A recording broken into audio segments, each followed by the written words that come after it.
যাজ্ঞসেনীর খুলছে শাড়ি, টানছে ধরে দুঃশাসন। দায় ছিল যার গর্জে ওঠার, নিচু মাথায় সে 5 জন। দুর্যোধনের নগ্ন উরু, ইঙ্গিতে তার ধর্ষকাম। হস্তিনাপুর দেখছে বসে, ধ্বস্ত হতে তার সুনাম। অন্ধ রাজা সিংহাসনে, আর্ত চেঁচান বৌমা তার। নিজের দলের নির্যাতনে সব রাজা হন নির্বিকার। কর্ণ বসে হাসছে হা হা, রাজার দলের লোক তো সে। শর্তবিহীন সমর্থনে তাবৎ আরাম সুখ বসে। ভীষ্ম, দ্রোণ, কৃপ নীরব। সরকারি লোক হাজার হোক, রাজার কথাই তোমার কথা। তুমি যখন রাজার লোক। ফল শকুনি দেখছে সবই, বস্তুত সে ধ্বংস চায়। ঘরের মাটি লাল হয়ে যাক দেশ বিভাগের যন্ত্রণায়।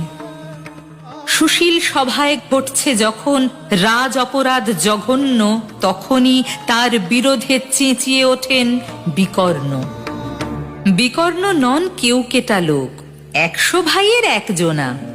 তেমন করে এর আগে কেউ তার কথাটাই জানতো না। যতুগৃহে কাড়েননি রা, অন্তত তা নেই লেখা। ভীমকে যখন বিষ খাওয়ালো, তখনও তার নেই দেখা। কিন্তু যখন প্রকাশ্যতেই কাড়ছে নারীর আব্রুকেও, স্তব্ধ জিভের চুপ সাগরে বিকর্ণ হন একলা ঢেউ।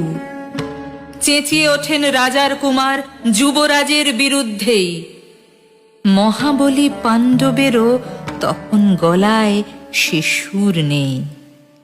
রাজাও যখন নীরব থেকে সায় দিয়ে যায় ধর্ষণে, ঠিক তখনই সমস্ত যুগ বিকর্ণদের স্বর শোনে। আমরা যারা কিচ্ছুটি নই, একটি মোটে ভোট কেবল, অত্যাচারের সামনে এলে সঙ্গী শুধু চোখের জল। পোষ্যভাবে যাবনা চেবাই, অন্ধ এবং নিকর্ণ। প্রার্থনা থাক আমরা যেন একবার হই বিকর্ণ। প্রার্থনা থাক আমরা যেন একবার হই বিকর্ণ।